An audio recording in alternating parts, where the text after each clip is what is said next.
Hola, hola, estamos de vuelta después de un tiempo de pausa con la quinta pata, entendiendo las contingencias que ha habido en el país y volvemos para hacer un programa especial dedicado completamente a lo que llegó A la, eh, a la revolución sin nombre. a la revolución sin nombre, hasta el momento por lo Hasta el menos. momento.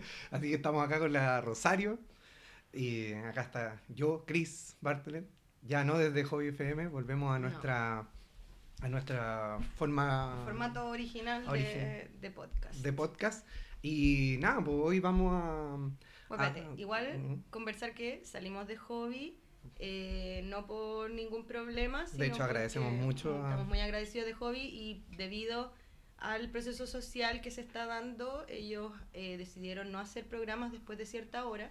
Como el nuestro estaba a las 8, no logramos coordinar el horario para grabar como un capítulo final allá, pero súper agradecidos siempre sí. de Hobby FM. Y bueno, descubrimos en el proceso de estar ahí que no nos acomodaba tanto a ninguno de los dos como el formato en vivo. Nos daba, no, era más restrictivo al final. No, y nos sacaba un poco del espacio de lo que veníamos haciendo en las temporadas anteriores, Claro. pese a que eh, agarramos hartos contenidos y invitadas súper importantes, pero Y cosas que probablemente Chris, que es quien va a continuar con la quinta pata después, retome, po, así es. a sí mismo como invitada, porque yo después de este capítulo no voy a seguir mi camino con la quinta pata, básicamente porque estoy pasando otros procesos personales en los que quiero enfocarme, pero claro, probablemente muchas de las cosas que logramos abordar muy superficialmente por el tiempo acotado de hobby y el formato también, eh, pueda Cris también retomarlo con nuestras fabulosas invitadas que tuvimos. Así que bueno, después de el especial que tenemos ahora, os voy a ir comentando por redes sociales cómo se va a dar el trabajo de ahora en adelante. Y obviamente después, cuando ya terminemos el especial, todas las despedidas y agradecimientos. Claro. ¿Qué es lo que vamos a contar, Rosario, entonces, para partir, digamos, con este programa especial de Sí. La Quinta Pata? Yo creo que lo que hay que partir hablaría con los primeros hitos de la movilización. ¿Como histórico, Eh, digamos? ¿Algo así? no, pero para mí el primer hito de movilización tiene que ver con el proceso de evasión masiva que ocurre el 18 de octubre, el jueves. Luego Eh, de una semana o un par de semanas. Después de hartos meses de movilización, que es lo primero que hay que aclarar, porque yo creo que esto se ha hablado como de un estallido, que nadie sabe de dónde viene, que llevan No como se 3 veía semanas. venir. Claro, como que nadie lo vio venir y en realidad los movimientos sociales en Chile llevan años acusando estos problemas y años agitando precisamente para que llegáramos a este lugar. Sí, y a mí por lo menos me parece un proceso casi natural en el fondo de movilizaciones no escuchadas a lo largo de muchos años, Claro. muchos años.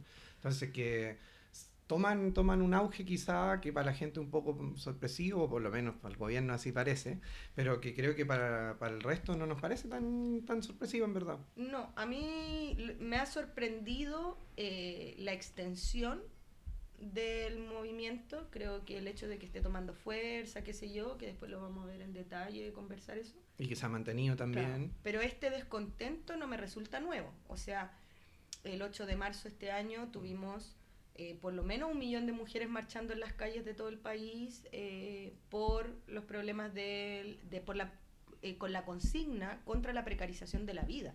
O sea, no solo por temas de género, sino por también temas de clase. Así es. Tenemos las movilizaciones masivas de No Más AFP, Que fueron muy muy masivas también. masivas y que ellos llevaron a cabo un trabajo súper grande a nivel nacional para generar una propuesta popular de sistema Pensiones. de pensiones, que ni siquiera se ha mencionado, por cierto, eso, como que se estaban hablando nuevas fórmulas, creemos, nuevas Pero, fórmulas y ya hay una nueva fórmula. pero no la escuchamos. Mm. Bueno, y a eso sumar obviamente los movimientos estudiantiles y sobre todo este año, digamos, que toma esta, digamos, como estrategia que es en la evadir, es una forma de protestar, una nueva forma. Y que aparece mucho más que años anteriores. Yo tuve la suerte de poder participar desde la universidad, no como secundaria, el 2006. Luego el 2011 no participé tanto porque estaba haciendo la práctica y estaba embarazada, así que Estaba un no, poco... estaba un poco sobrevendida. Pero sí me parece que dentro de los repertorios como de lucha es relativamente nuevo como estrategia. Sí, bastante nuevo, novedoso y que es eficaz. y una apuesta también, porque Sí. fue una apuesta, en fondo podría haber no resultado Sí. y resultó y tomó más fuerza en pocos días Sí. y digamos que si lo podemos marcar como un hito simbólico, en fondo esta propuesta, digamos, de acción fue la que desencadenó o pudo propiciar que se juntaran todas estas energías acumuladas en Claro. el tiempo en un acto, digamos, de rebeldía. Y porque además, si bien surgía desde el movimiento escolar, era algo que afecta a la población en pleno. Claro. O sea, por lo menos de la región metropolitana. Pese a que igual todos sabemos que en las regiones, debido a la centralización que tiene este país y que está acuñada en la Constitución, por cierto, fijada ahí, también tiene que ver con... también tienen problemas de transporte, po, y también saben lo que cuesta el transporte y cómo golpea el bolsillo de todo del trabajador, la trabajadora. Sí, pues y nos habla también de ese proceso también de darnos cuenta de que las motivaciones son de la generalidad de la población y no específicas.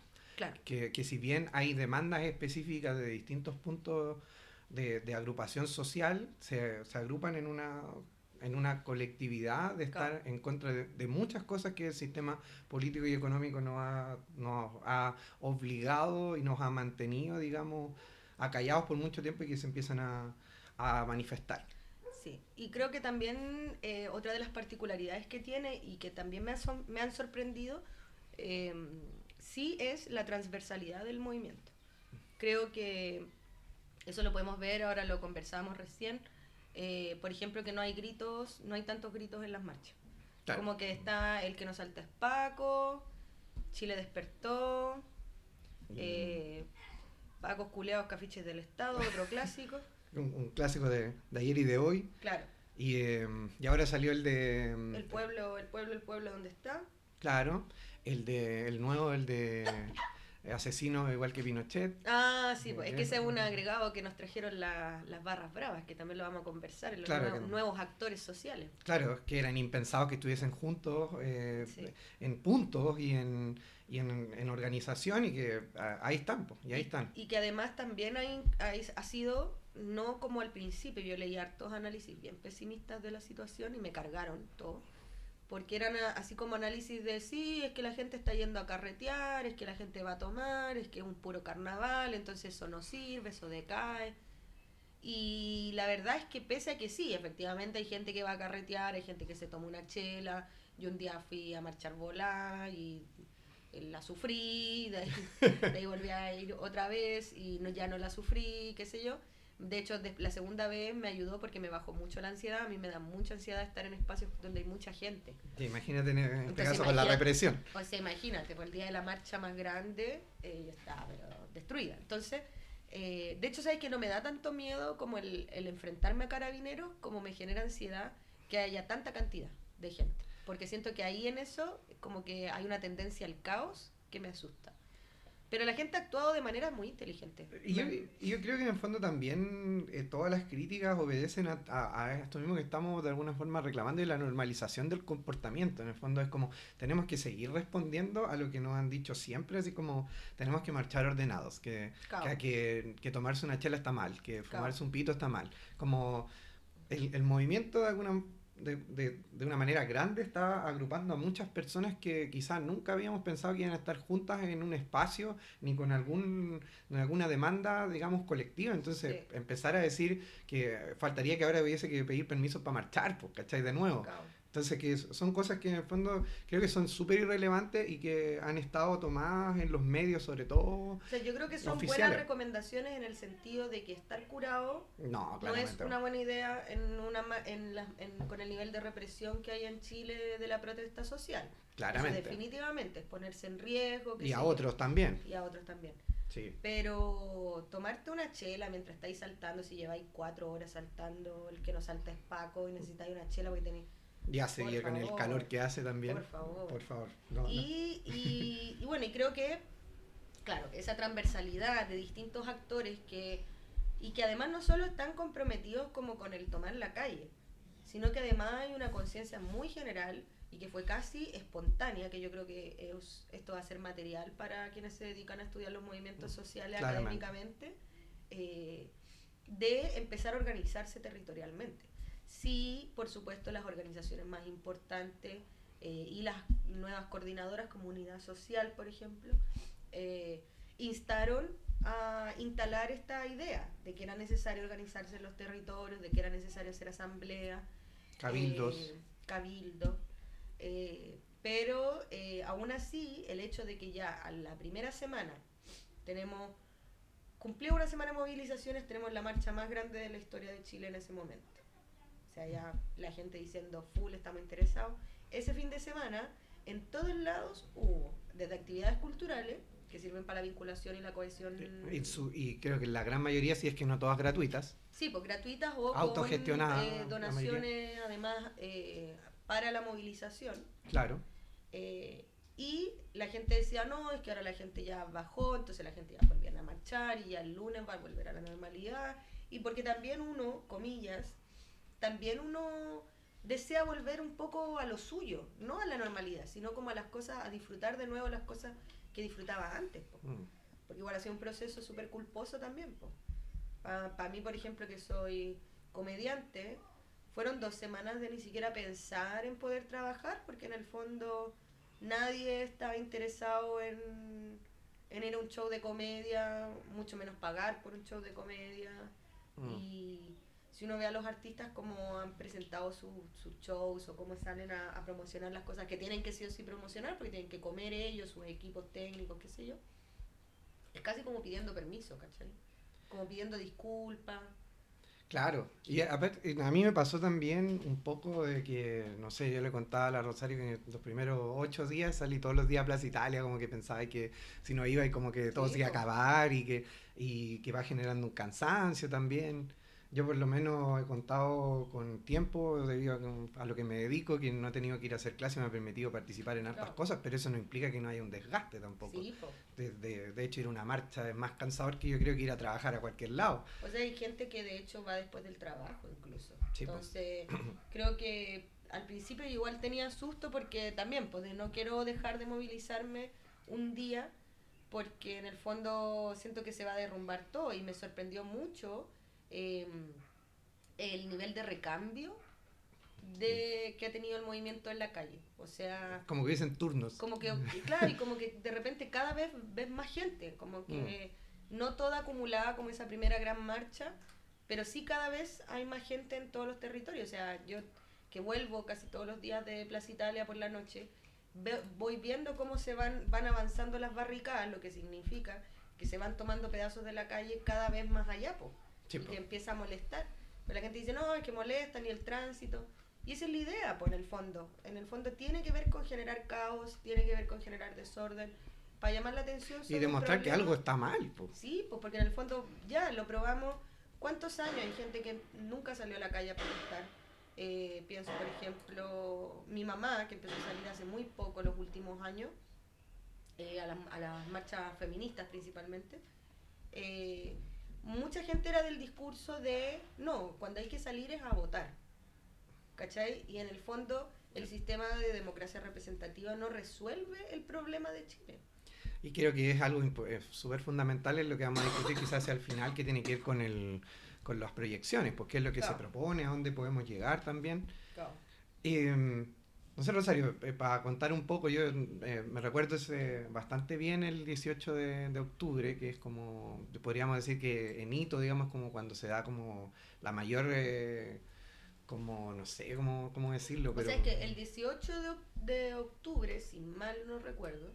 Día viernes. No, el 18 fue jueves. Jueves. ¿O no? No, no es ¿Puedes viernes. ver tú? Sí. Sí, ya. Bien. Entonces, un día, el viernes de esa semana, que partió desde muy temprano con evasiones masivas y que yo creo que lo que llamaba la atención, y te decía que era un hito gráfico de esto, como que hemos estado todos bombardeados, ¿cierto? De mucha emoción, de muchas imágenes, que también te alimenta esa rabia y ganas de hacer algo. Ese día me acuerdo que partimos con evasión masiva. Así fue. Y lo cual, entre comillas, hizo de que Metro optara por cerrar la mayoría de las estaciones. Claro. Y muy temprano. pensando, creo que lo cerraron a las 5 esa vez, ¿o no? No recuerdo muy bien la hora, yo solo recuerdo de que estaba en Providencia en ese momento por un tema particular y salí y ya estaba todo cerrado y se veía gente caminando desde los trabajos, gente que Sí, iba de manera espontánea a Plaza Italia cao. ya a manifestarse sin haber un llamado de por medio. Y que además gente que cuando cerraron los metros, en vez no le quedó otra que caminar Claro, y que empezó a caminar por la Alameda y se hizo una manifestación espontánea. así es. Y creo que fue súper bonito. Yo esa vez, como estaba con mi hijo, no estaba allá en el centro, estábamos acá en San Miguel. Y salí, bueno, y mi hijo se había ido con el papá, qué sé yo, y salí al caceroleo, que era a las 8. Llegué a las 8 y no había nadie. Yo dije, oh, no prendió, cabrón.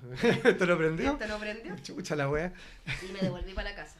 Y en lo que me voy devolviendo, empiezo a ver el chileno siempre tan impuntual, a la gente caminando con su ollita y qué sé yo. Ya fui corriendo a buscar mi olla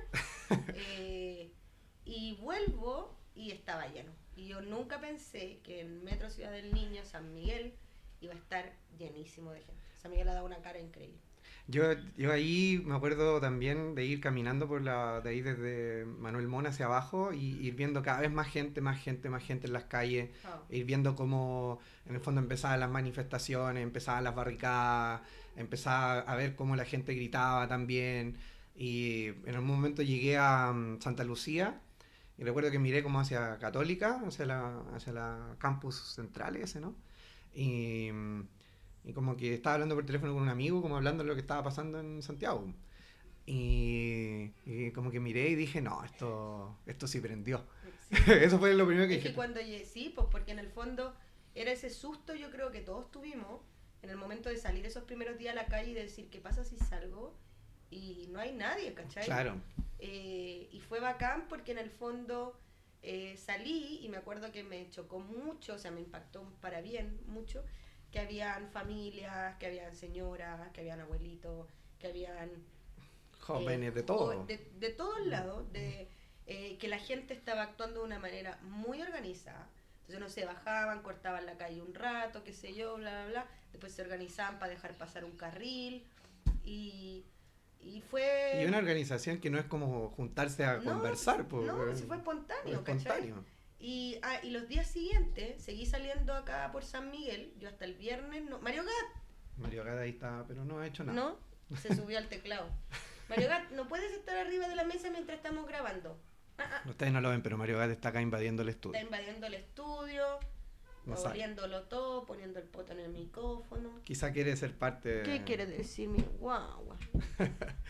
Y fue bacán ir saliendo como a cada caceroleo y que cada caceroleo hubiera más gente. Como que eso también fue súper emocionante. Recuerdo Hubo un momento en que dejó de haber gente, pero porque la represión cayó muy fuerte y la sí. gente se asustó con justa medida. Pero ese viernes yo Pero recuerdo caminar y de los edificios no había gente que bajaba, había gente que no bajaba, pero gente de los edificios más altos tocando la cacerola y había como, sí, era mucha gente, o sea, mucha sí. gente y eran todas las cuadras recorridas, en el fondo había un harto edificio de gente caceroleando y era como que, pese que uno pueda decir ya hay una acumulación de cosas, igual es emocionante verlo, Sí, po. sentirlo, escucharlo, sentirte en la calle o en donde estés siendo parte de algo de que estaba ahí esperando. Sí, porque tú no sabes tampoco qué tan grande va a ser, po. Como que yo creo que nadie medía ese día viernes como lo grande que podía llegar a ser hasta que llegamos a la casa y vimos, no sé, y vimos, no sé, Noticias. las noticias, el edificio de Enel quemado, no el edificio, pero la escalera de incendio de Enel quemándose Sola. sola. Y yo Se miraba suicidó. eso y a mí no me importaba quién había sido, si era un montaje, si había sido Claro. cabros, filo. Yo miraba y decía, qué increíble, o sea, como no podía creer que esa weá se estaba quemando y era visible desde cuántos metros, no sé, kilómetros a la redonda y estaba saliendo en Bueno, todos y ahí lados. claramente en esos momentos los medios oficiales, no oficiales, redes sociales, Nada, todos cubrían lo que estaba pasando también, pues. Sí, po. Independiente en ese momento, independiente de cuál es el juicio Claro. o qué mirada querían poner, lo estaba cubriendo todo el mundo. Entonces, todos nos estábamos y todas nos estábamos enterando en algún punto, por de alguna dispositivo, nos estábamos enterando de lo que Bueno, estaba pasando. y además todo el mundo informándose de todo. porque siento que hubo una sobrecarga de información los primeros días que fue brutal. O sea, a mí estaba en la casa y me llegó el video de los pacos disparando fuera del hospital en San Miguel, a una cuadra del colegio de mi hijo, ¿cachai? Entonces fue así como que todo, y después de ese video salía, no sé, el del Paco empujando a un cabro chico tirándolo por la escalera. Era como video tras video, tras video, tras video. En la tarde la niña que le dispararon en Estación Central. O sea, fue como una seguidilla. Hay como una lluvia de información. Una lluvia de información que uno no podía quedarse sin hacer nada. Era demasiado la wea. Más allá del, como que para mí lo que más me movió los primeros días, más que esta idea de cómo generar cambio a largo plazo, fue esta idea de esto que están haciendo no puede quedar impune. Claro. ¿Cachai? O sea, los días que lo que a mí me movió durante el estado de emergencia y durante el toque de queda era esto hay que discutirlo, hay que salir a la calle, hay que quejarse, hay que protestarlo, porque esto no puede quedar en impunidad. O sea, no podemos volver a tener 17 años de dictadura, ¿cachai? No, esta hueá tiene que ser sancionada, tiene que caerse el estado de emergencia, ¿cachai? No, y tener en consideración de que, digamos, todos y todas fuimos testigos y observamos de alguna manera lo que estaba pasando en la semana anterior y lo que pasó ese día viernes, pero era inexplicable, inentendible, absurdo, violento, y no sé qué otros adjetivos se me pueden ocurrir en estos momentos, pero que la primera gran medida, entre comillas, que tome el gobierno... la primera medida. Bueno, en realidad, la primera medida que tome el gobierno frente a eso sea a aplicar un estado de emergencia. O sea, no, lo primero fue invocar la ley de seguridad del Estado. Claro. Que eso ya es exagerado. O sea, cualquiera que tenga un mínimo conocimiento en el fondo de política criminal, de manejo de malestar social, sabe que es una respuesta completamente desproporcionada totalmente. De hecho, o sea, imagínate, o sea, para la gente que no vivimos la dictadura, digamos, como proceso, fue chocante, fue muy complejo, pero imagínate cuando la gente que sí vivió dictadura, que de un momento a otro, de un día, de un rato para otro, se invoque la ley de seguridad del Estado y se empiecen a aplicar los toques de queda. Sí, y imagínate la poca capacidad de manejo frente a una población que fue marcada y que está marcada y va a seguir marcada por lo que fue un proceso dictatorial. Y que tiene una herida que no está sanada. Po. Claramente. Entonces, creo que a la larga, yo el otro día le decía a una amiga que esa herida nunca sanó, la herida de la dictadura, porque en el fondo nunca hubo justicia, nos instalaron un modelo. No se encarceló a la gente que se tenía que encarcelar. No se encarceló quien tenía que ir preso. El dictador murió impune. Exacto, era una herida que no estaba sanada y creo que era necesario volver a abrirla para sanarla. O sea, en el fondo, volver a, no de parte de ellos, sino pienso como sociedad, íbamos eventualmente a volver a vivir todo esto porque no lo habíamos resuelto antes. Claro. O sea, íbamos todos hacia ese despeñadero. No teníamos, habíamos permitido, comillas, heavy comillas igual, pero habíamos como pueblo, no tuvimos las herramientas para, una vez retornada a la democracia, haber demandado justicia. No tuvimos las herramientas no tuvimos los líderes políticos que merecíamos. Claramente. Creo que todos los líderes políticos de la Concertación traicionaron profundamente al pueblo, o sea, eso se sabe. El hecho de que la Constitución del 80 Lagos la haya parchado y luego la hayan llevado a firmar en el Congreso sin plebiscito, sin un proceso de asamblea constituyente y básicamente tomando la misma de antes y cambiándole un par de cosas y dejando los mismos problemas que tiene la que tenía antes, desde que permite la privatización de las aguas, ¿cierto? Desde que permite, no sé, pues que no se aseguren los derechos sociales.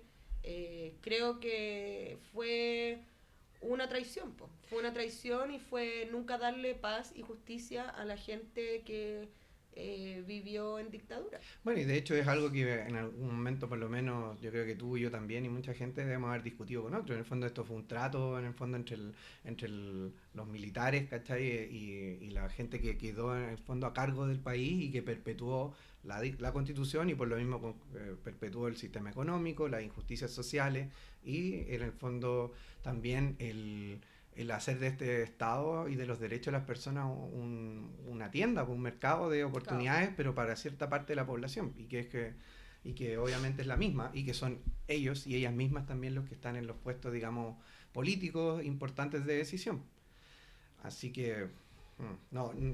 O sea, en el fondo fue un negociado y creo que eso también generó que en estas nuevas generaciones, que no vienen con una política antigua, porque en el fondo vienen con miradas políticas que son nuevas, que no son, no, este no es lo que hablaba Josito la otra vez, pues, como porque el comunismo sigue siendo este fantasma, si en el fondo las personas que están hoy tienen miradas muy distintas, o sea, el comunista de hoy no es el comunista de hace 30 años y sin embargo te siguen metiendo el mismo miedo y la misma cuestión, usando las mismas tácticas, y creo que eso ya cada vez funciona menos, porque en el fondo, antes, ¿qué era lo que pasaba? Tenían el monopolio total de la comunicación. Como controlaban la televisión, controlaban la radio, controlaban los diarios, la gente lo único que les llegaba era el terror de que estaban matando a cualquiera que se rebelara contra el régimen. Y controlaba y todo lo que fueran los excesos. Claro, y el discurso el discurso oficial que se quería instalar y que permitía meter, digamos, este elemento económico al asunto. Creo que es un documental interesante, yo lo recomendé en mi Instagram y lo han recomendado harto porque es muy clarificador. Es La doctrina del shock de Naomi Klein. Creo que es un perfecto ejemplo en el fondo como a través del horror y de la mano dura se logran instalar en una población medidas que de otra manera sería imposible instalar. O sea, el sistema de AFP que nosotros tenemos es tan malo, es tan en el fondo caníbal con la gente, que no hay manera de que eso hubiese pasado estando en democracia. O sea, ni cagando hubiesen podido pasar ese tipo de legislación tan mala para la gente. Así es. O sea, nada más hay que ver los diarios que decían José Piñera, que es el clásico, José Piñera asegura que en 20 años las personas se jubilarán con el total de su sueldo. Claro, había otros que decían que hasta podían doblar. O sea, mira la weá, pues, ¿cachai? Y ese dedo se lo metían a la gente, porque la gente no tenía otra fuente de información. Y ojo que también dentro de esa misma lógica, recuerdo haber conversado con mi mamá, con mi papá y con otras personas de que cuando cuando se cambia el sistema y era optativo el quedarse con el sistema antiguo o llegar a este sistema de FP nuevo, que a la gente se le ofrecía como electrodomésticos para poder cambiarse claro. y que tiene que ver también con esta lógica del consumo que se estaba implementando, de no pensar en el largo plazo. Mucha gente que fue engañada a partir de ese discurso que también obviamente estaba sustentado, como decíamos, en los medios, en el diario, en la televisión, y que terminó afectando a la gran parte de la población. Y que es la misma postura que han tomado los medios desde el inicio de esta situación. O sea, los medios desde el principio de esta movilización, los medios masivos de comunicación han estado al servicio del gobierno. No solo por el gobierno, como que la gente piensa es como, ay, ¿qué tiene que ver el gobierno si son privados? He escuchado esa weá, te lo juro. Uno escuchaba de todo esto. Y es porque los dueños de estos canales tienen intereses creados en que no se haga una nueva constitución, en que no se aumenten los impuestos a los ricos. O sea, a Luxic no le interesa perder terreno. No, y obviamente él como un símbolo de que hay muchos Luxics y muchas Luxics claro. Por ahí. Pero sí, obviamente no les conviene, y de hecho en los últimos días se supo este tema de AgroSuper que le quitó el claro. financiamiento a CNN y a Chilevisión porque claro. consideraban que nos estaban mostrando, según ellos, la realidad, pero la realidad que ellos quieren que se vea. Y que es absurdo porque ya CNN y Chilevisión han caído en lo mismo que los otros, o sea, mostrar disparmente los saqueos, por ejemplo. O sea, tienes a 1,5 millones de personas y pone al intendente diciendo, no, eran 75,000 personas, o sea, es un absurdo tras un absurdo tras un absurdo. Enfocarse en los saqueos. En los montajes. Que yo ni siquiera voy a entrar a conversar si es que son montajes o no, si es que la gente saqueó o no. Yo vi gente saquear, no voy a decir detalles, pero de que estuvo bueno, como dice el señor. Yo también lo vi. Pero yo vi gente saquear y obvio. Pero creo que enfocarse en eso cuando lo que tienes es, no sé, tienes 3 supermercados saqueados, 100 supermercados saqueados, ok. Pero tienes millones de personas en la calle. Olvídate además de las violaciones a derechos humanos, que eso ya debería ser lo más importante que tendrían que haber estado mostrando desde el primer momento. Claro, porque Si tuvieran no un es, mínimo de ética periodística. y no es menor en 3 semanas tener el número de muertos oficiales, porque Sí, son los oficiales, oficiales de que tenemos. desaparecidos, de personas violadas y De de detenidos. personas que han perdido sus ojos. Sí, po. O sea, tenemos casi 200 pérdidas oculares y que mutilación constituye y que es un precedente, o sea, que no tiene precedente a nivel mundial, o sea, yo creo que eso es insólito. El otro día leí una cuestión que me pareció increíble, que es en 3 semanas Chile, el gobierno de Chile, Piñera, dejó ciego a la misma cantidad de personas que quedaron ciegas en la franja de Gaza, ¿cachai? En No. 3 años. O sea, no puede ser que incluso que estemos teniendo niveles de represión que son mayor a lugares donde tienen conflictos bélicos abiertos. Y sostenidos en el tiempo. Entonces, y con una población esencialmente desarmada, porque en el fondo acá no existen los grupos violentistas, No. no existe la contraguerrilla. La gente dice, ay, es que están armados, ay, que la izquierda les paga. Yo digo, che, ojalá, po. Ojalá nosotros tuviéramos el acceso para defendernos, pero no lo tenemos. Tenemos una olla y Una una olla y una cuchara. O sea, este ha sido un país que estaba desarmado. O sea, los carabineros de Chile cada cierto tiempo hace esas campañas de entrega a tu arma y los requisitos para obtener armas acá son súper altos. Entonces, básicamente, ¿quién tiene armas acá? En Chile. Los pacos, los milicos y los narcos. Y el O sea, gringo que disparó en Reñaca ayer. y los cuicos pasados a película. Entonces, la mayor cantidad de la población, la mayoría de la población está completamente desarmada. Entonces, y es sobre ellos, sobre lo que está cayendo, porque todos lo pudimos ver, o sea, todos pudimos ver, yo misma viendo ese saqueo, que no llegó nunca Carabineros. Carabineros no llegaba a los saqueos, llegaban solo a las manifestaciones. Sí. Y particularmente a las manifestaciones pacíficas. Y no llegaban tampoco a los metros. No llegaban a los metros, o sea, se quemaron, están diciendo que se quemaron 8 metros, un cabro de 16 años. Organizado, 8 metros al mismo tiempo.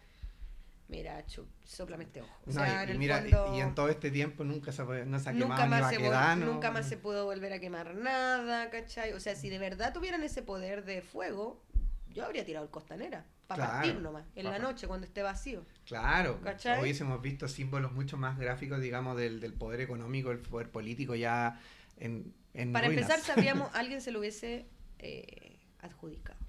Claro, partiendo de eso. Partiendo de eso. Y que en el fondo es un discurso que está predominantemente en los medios oficiales, como decimos entre comillas, pero que, digamos, de alguna manera la tecnología que juega un rol fundamental quizá en cómo la humanidad convive desde todos los tiempos ha permitido que muchas imágenes, muchas fotos y permitan ver la otra realidad que no está en esos lugares, Claro. y que muchas personas las puedan compartir con otras personas, en el fondo, Sí. donde quizá la persona que es más adulta, más vieja, que no tiene tanto acceso a la tecnología, también lo puede ver a partir de con las personas con las cuales convive, con las cuales conoce, y no queda totalmente desconectada y no se queda con ese Claro. único discurso. Y que creo que ahí también es ultra relevante cómo han funcionado estas redes sociales a partir de, digamos, de la colectivización del malestar. Y que igual en todo caso hay que decirlo, eso ha servido para bien y para mal. Obvio. O sea, la cantidad de fake news que hoy día en la mañana me cagaba de la risa con el video del fuego falso en el BCI, ¿lo viste? No, es del Santander. Santander, que una persona se acerca y supuestamente aparece al tiro un fuego, llamas y unas llamas más falsas que a mí me dio una vergüenza. De hecho, yo creo que puedo hacer un efecto mejor.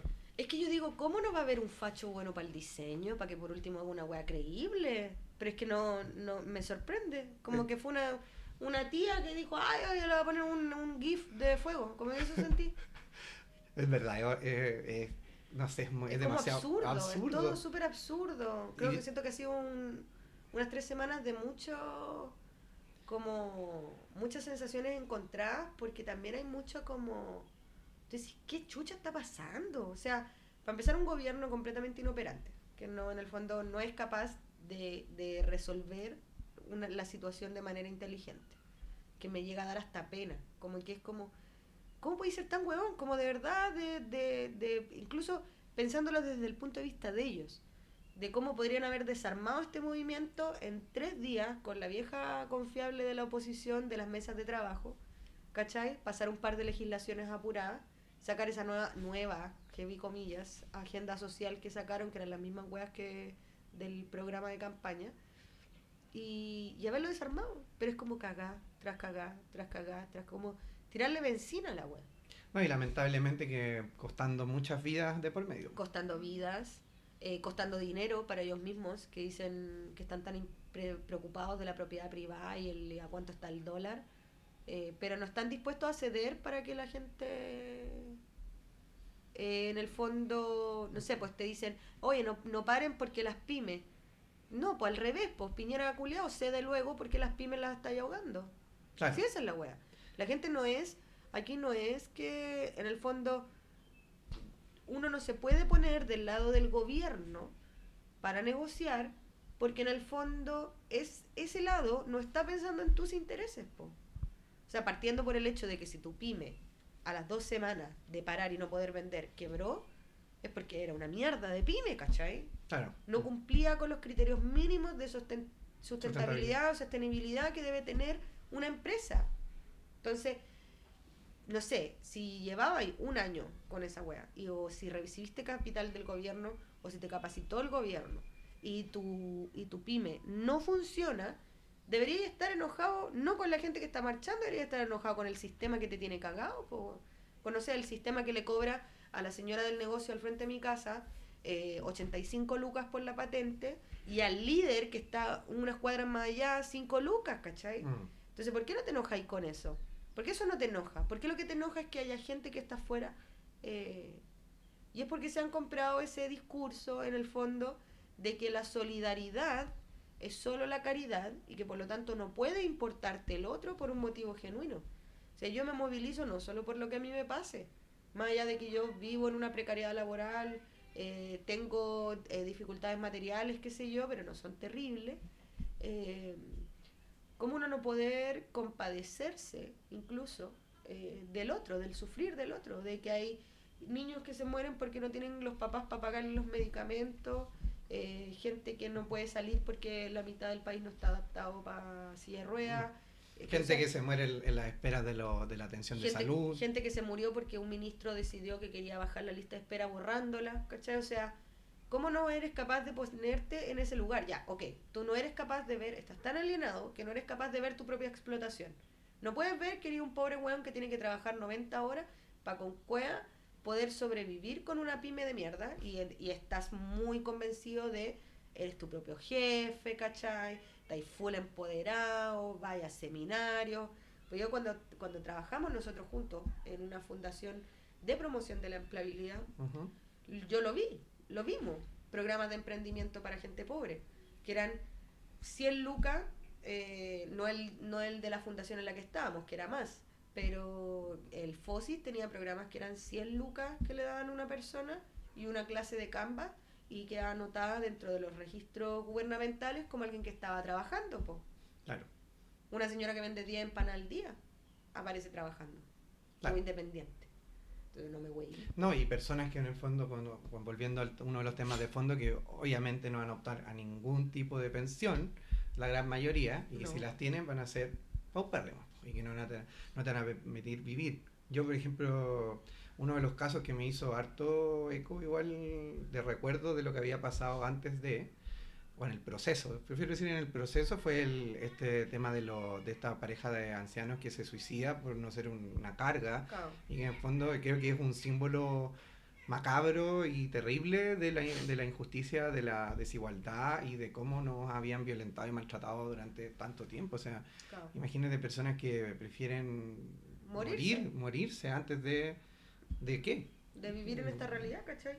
Y es terrible porque en el fondo hay gente que salía a decir, no es que yo no quiero que me regalen nada. Como si la pensión de la vejez fuera como un regalo que te hace el Estado y no lo que tú has ahorrado a través de los impuestos que has pagado toda tu vida. O sea, no solo olvídate de la capitalización individual que uno hace en el fondo cuando trabaja y el Estado le entrega a privados tu plata para tu pensión, eso es una parte. Pero todo lo otro que uno gasta viviendo en este país, cada vez que tú compras algo, estás pagando el 19 de lo que, un 19% más de lo que eso cuesta en concepto de impuestos. Y eso no se ve reflejado. Y eso no se ve reflejado, entonces... O sea, se ve reflejado en cómo el Estado le paga a privados la educación, claro, cómo el Estado le paga a privados la salud. No, o cómo en el fondo los milicos se llevan parte importante de la tajada. De hecho, las pensiones de las Fuerzas Armadas son uno de los... Si no es el mayor gasto... No, ahora va a salir un estudio de Hacienda que indica que el mayor gasto fiscal es un 5% del gasto fiscal. Es el doble que educación. Entonces, solo en las pensiones del ejército, sin contar mantener a esos conches su madre, pagarle el sueldo, comprarle los juguetes culiados para que salgan a andar en helicóptero. Y no pensar también en el alcohol, el entretenimiento. O sea, en el medio de un estado de excepción, estos güeyes comprando, ¿cuánto eran? Como 24.000 cervezas, o algo así. Entonces, yo siento que es como, llega a ser abrumador la cantidad de weas que están mal en este país, y creo que uno los va silenciando, incluso uno que está metido en organizaciones o que está con un trabajo político o reflexivo, las terminas normalizando, porque en el fondo todos estos motivos por separado son suficientes para parar, po. Sí, o sea, cualquiera, desde el... ¿Para qué vamos a hablar del abuso al pueblo mapuche, ¿cachai? O a los pueblos originarios, que es una cuestión histórica. O sea, cualquiera de las temáticas que podemos estar revisando en estos momentos son un motivo suficiente y necesario para poder generar una revuelta o una revolución, sí, o despertar el malestar. Y creo que ese proceso de normalización, como tú lo decís, tiene que ver con una cuestión de meterte en la cabeza de que estáis bien. Pues este discurso de que decía Piñera antes de que todo de alguna forma se manifestara mayormente en las calles, y que tenía que ver con seguir viviendo en esta fantasía, somos un paraíso dentro de Sudamérica. O sea, imagínate el nivel de normalización. Con la idea del oasis, po. Antes de que, creo que fue una semana o 2 semanas antes, en el GAM había como un afiche que ahora ya no está, pero lo tengo yo porque me alcancé a sacar una foto, y que decía: en Chile el arte más elevado es el de hacerse el tonto. Yo me saqué una foto ahí. Ahora ya hay otros, claro, que creo que ya haberlo borrado corresponde, porque en el fondo pues ya salimos de ahí. Dejó de hacerse el tonto. Y creo que tiene que ver con eso, más que hacerse el tonto, en el fondo es cuánto normalizado, como decís, tú estabas, ¿cachai? En el fondo, pues, dejémoslo pasar. Sí. Y ya, pues llegamos. Tenemos estas otras cosas buenas, ¿cachai? Es como, sí, Chile es un país que es muy estable económicamente, es muy estable políticamente, y la gente le tiene miedo al caos. Como que en el fondo decían, ay, el otro día escuché un podcast y el loco se quejaba y decía, es que vamos a quebrar como la democracia y vamos a volver a lo que era antes, cuando había, no sé, constitución a cada rato y golpe de estado a cada rato. Yo digo, ¿y por qué yo me voy a quedar en un estado de homeostasis, como en el fondo? Porque yo voy a aceptar esta tranquilidad, comillas, que me da el hecho de que estén oprimidos un montón de otras personas, ¿cachai? Que haya gente que tenga que endeudarse, mi misma familia, endeudarse con tarjetas de crédito para poder comer, ¿cachai? No ahora, para que no me estén pidiendo la RUT para mandarme depósitos, pero... pero es verdad, ¿eh? O sea, pero sí en un momento, ¿cachai? Y yo busqué y hay un 35% de los chilenos se endeuda para comer. Entonces, ahí uno dice, en el fondo, estábamos ciegos hasta cierto punto, pese a que muchos lo veíamos todo esto, pero estábamos como anestesiados. Sí, y yo creo que anestesiados por el miedo también. Yo creo que nos metieron tanto en la cabeza que el chileno es flojo, que el chileno es impuntual, que el chileno no cumple, que el chileno es chaquetero, ¿cachai? No, y anestesiados por el consumo, por lo que implica el consumo en todas sus grandes magnitudes, claro, porque cada uno tiene una parte donde consume o algunas donde está consumido y se mantiene dentro de eso. En el fondo es consumir entretención, consumir medicamentos, consumir drogas, consumo, que en el fondo está ahí normalizado también. Como de repente, no sé, pues darte cuenta de estas mismas injusticias que han estado durante todas nuestras vidas y de repente decir, no puedo más con esto, me borro un rato, ¿cachai? Claro. Y que creo que si hacemos un autoanálisis de cada uno, cada una, podemos ver también que este tipo de crisis, entre comillas, también apuntan a ese cuestionamiento interno, de decir, desde adentro también, ¿qué es lo que estaba pasando conmigo durante todo este tiempo? ¿Qué pasaba conmigo? ¿Qué estaba haciendo yo? ¿Qué estaba dejando pasar en ese momento? ¿Por qué me mantenía tan pasivo frente a lo que estaba sucediendo? Si yo también vi la noticia de los ancianos, claro. Si yo también vi la muerte de Catrillanca, si yo también vi las muertes de muchos comuneros y muchos activistas sociales durante estos últimos 20 años, si yo también vi las pensiones y tengo un familiar que está con esa pensión de mierda. Todos vimos y todas vimos eso, y no lo vimos, lo vivimos de alguna manera. Todos vimos y vivimos el estar en el metro en horario peak y no poder moverte. Claro. Todos vivimos eso. Y parte de la estrategia comunicacional también del poder tiene que ver con hacer de esto un solo estallido social, pues, ¿cachai? Como es que ahora la gente se enojó, ¿cachai? Claro. Como en el fondo, no, la gente está enojada hace mucho tiempo, pero estaba atontada, ¿cachai? Los estudiantes creo que le sacaron el velo de lo que la gente no quería ver, cuando sobre todo, gracias o desgracias a carabineros, a los pacos culeos, ¿cachai? Bueno. O sea, en el fondo, cuando mucha gente vio que estudiantes que estaban manifestándose pacíficamente, porque en el fondo la gente dice, no, es que la violencia, la evasión, loco, eso no es, o sea, que hubiesen agarrado entre todos los estudiantes y hubiesen matado a un paco, yo te creo, pero lo que rompieron fue un torniquete. O sea, no... Y de hecho ni siquiera está penalizado, es una falta. O sea, ¿cachai? Entonces, ni siquiera es un delito. Claro. Entonces, ver gente que no había... Y además yo creo que a mucha gente le llegó la represión también. Obvio, o sea, porque si las evasiones fueron masivas y fueron no solo de estudiantes, fueron de todo el mundo. O sea, yo creo que hay poca gente que no se ha comido una lacrimógena en este tiempo, que no le ha llegado el guanaco, o que no le ha llegado un lumazo, o le ha llegado cualquier tipo de represión de parte de la guerra. Y si no a ellos, a alguien que conoce. O sea, es muy absurdo. O sea, cuando tenéis 3.000 heridos, aprox, en general, de las cifras del INDE, a nivel nacional, estadísticamente conocías a alguien que le metieron un perdigón o que le pasó algo. En nuestro caso yo creo que ya varios, por lo menos, no sé si tan cercanos, pero ya muchos casos, cada vez es como que parece que cada vez se van más acercando más. Quiero recomendar un tema, no sé si tenías alguno tú para que estaba pensando que ahora que estábamos hablando de la represión, el tema que sacó del Pablo Chile que se llama Fax. Que es muy bueno, creo que es un tema cortito donde revisa, yo creo, todos los malestares. Sí, yo creo que, además, ¿sabes qué? También hay un aspecto de clase que yo creo que hay que relevar de dónde surgen estos discursos de rebeldía. No, o sea, lo podemos ver en el próximo bloque. No, y de hecho para mí Pablo Chile ahí de Puente Alto representa, me he metido en la protesta. Nosotros somos los dos de Puente Alto. Así que obviamente, así que ya, vamos con Pablo Chile.